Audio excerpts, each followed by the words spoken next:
Welcome to Everything Currency. I'm your host Jay, and today I got a very nice crypto walk for you guys. Now, right now, I am in the famous San Jose neighborhood of Willow Glen. It's very nice over here. You got some very nice houses, very nice people. In the Christmas, in the holidays times, they all put lights up. In Halloween, they all do stuff for the kids. It's a nice little neighborhood over here. This is where, like that house right there is probably $5 million. Crazy, huh? But anyways, today I want to talk to you guys about a subject that y'all been asking me about. It's something that we talked about on the channel, but we got to get into it because it is serious, and I've been holding off on talking about it until I got some more information, until I seen some things going around, and until I felt like I had a really nice insight or idea of where I felt this thing was going.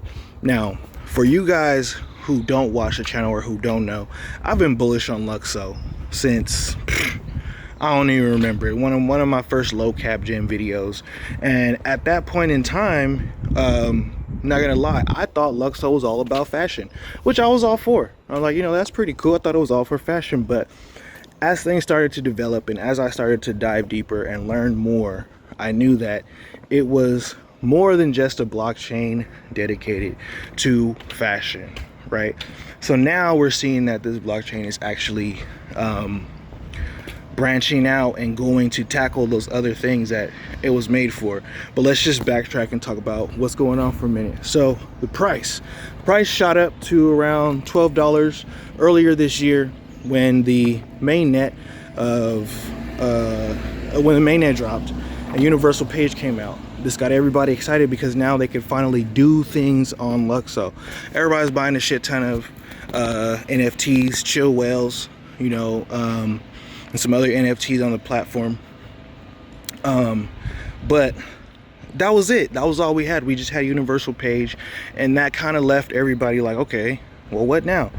New NFTs were dropping every week, once a week or twice a week, and people just kind of got bored of that really quick. And so I was talking to some builders in the space, and I'm saying, hey, I feel like, and not only the people, but I feel it myself, where you're getting fatigued, where it's like we're buying these NFTs, and what now? What do we do with them? It's pretty cool. A dune buggy, or not a dune buggy, a slug bug repurposed as a planter. Crazy. And look at the details. It's all in the details. So during that time, something also happened which got people to become a little bit more bearish on the chain, and that is a staking service, Liquid, which is a separate staking service, not actually connected to the Lukso team, actually made a very huge mistake and ended up having to lock people's funds. So for you guys who don't know, Liquid had a bunch of funds of people that were staking. They were onboarding a new validator, and they sent 320,000 Lukso to the wrong blockchain, which it is lost forever, which is crazy to me, and that pissed a lot of people off. And I'm not gonna lie, not only did it piss a lot of people off, what it happened was it made a lot of people feel like the builders on this chain are very amateur. And that's just the truth.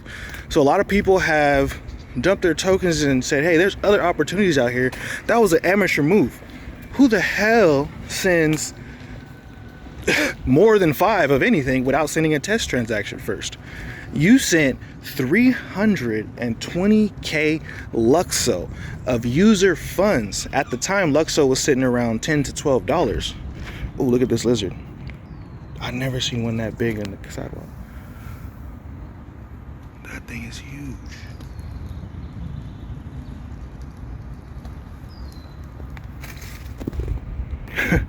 Crazy.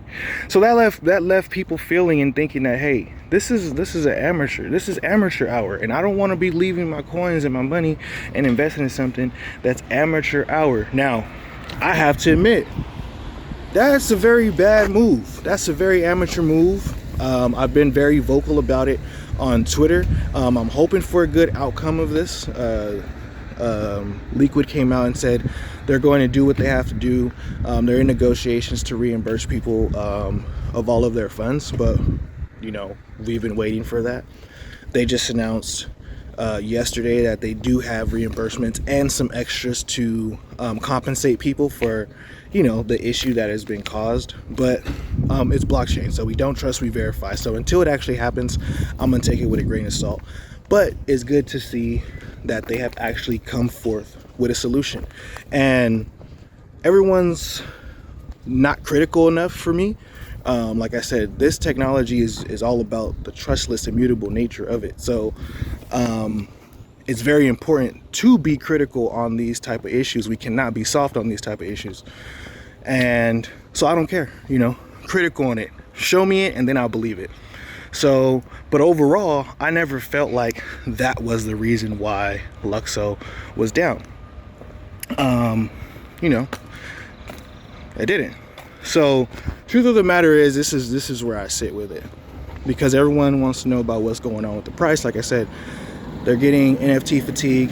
They're thinking there's nothing but amateurs building on Lukso, and they are saying that the Liquid situation is tearing it up. So this combination, you know, mixed with ugly price action, can make the sentiment bad. Once the sentiment is bad, people speculate on anything. That's just the truth. So what do I think? I am very bullish on Lukso still. Why? Well, because of the builders. Like I said, I have gotten to the point to where I became a builder in this market. Finally, it took me 6 years to get here, but now I'm building products. Don't want to talk about them yet, because I want to talk about them once I'm ready. Once I'm ready to drop them, then I'll bring them to the rest of the world. But the builders on this chain are plentiful. They are there, and they are working very hard to bring you something that is different.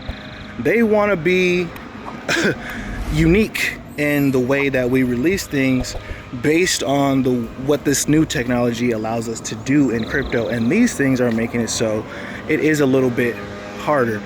Now, if you watch my interview with Louis from the Lukso team, we talk about why build something that's already out there, and he actually mentioned there are some low-hanging fruit that do need to be built on Lukso. Simple things, dexes, oracles need to be connected, charting, things like that. So the low-hanging fruit to just fork from Ethereum and bring it over to Lukso is there, and it's very easy to do.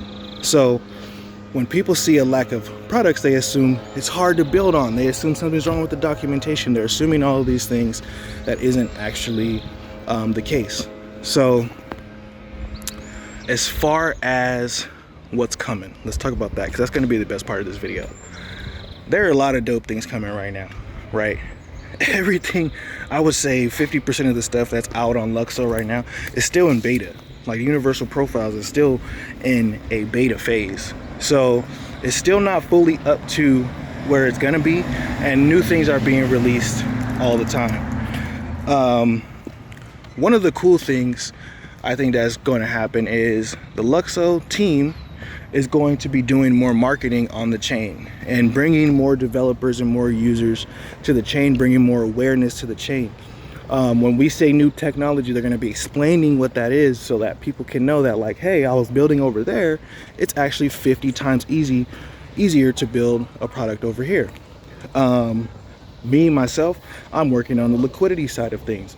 I'm working on things to bring liquidity into this ecosystem from other ecosystems, but also from people who need the products that we're trying to build. That's how you bring money in. You build good products. So that's what me and my team are doing.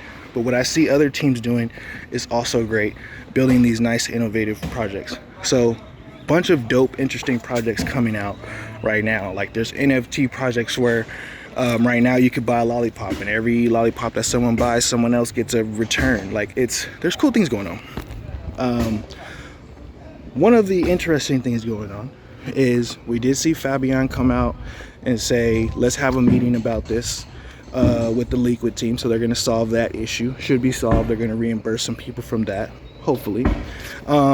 Another thing is there's speculation starting of airdrops.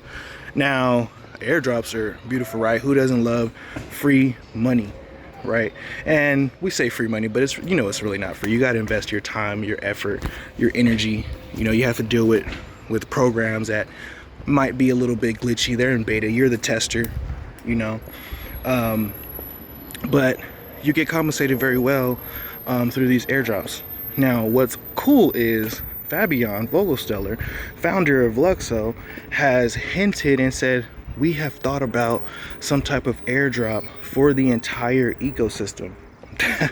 This is bullish. This is very bullish. How to prepare for this airdrop?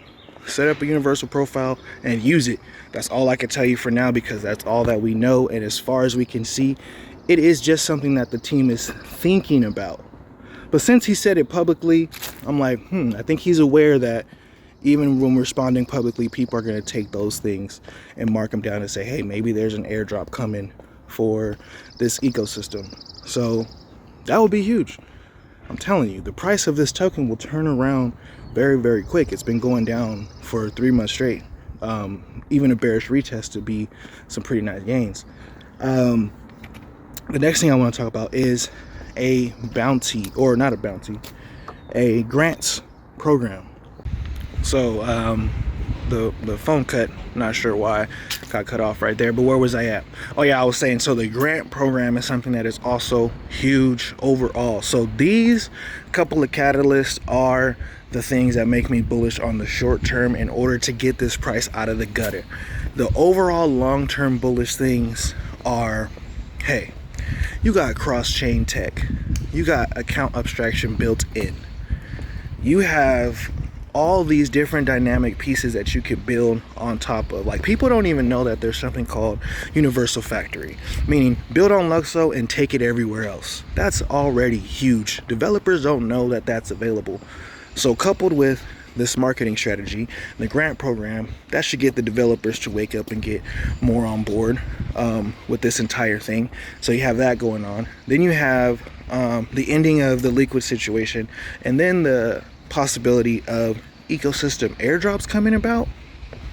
This is very, very nice. Now, me and some of my partners, we also will be planning on just rewarding the people who are a part of this ecosystem. So let me know what you guys think about the video, how you guys feeling about Lukso right now. Y'all think we going to $1? Y'all think we going to $1,000 still? I still think this blockchain has the potential to get up there. So let me know what you guys think. Y'all think positive and positive things will happen. RIP to crypto roots, and remember, never finish a negative statement about currency. Until next time, peace.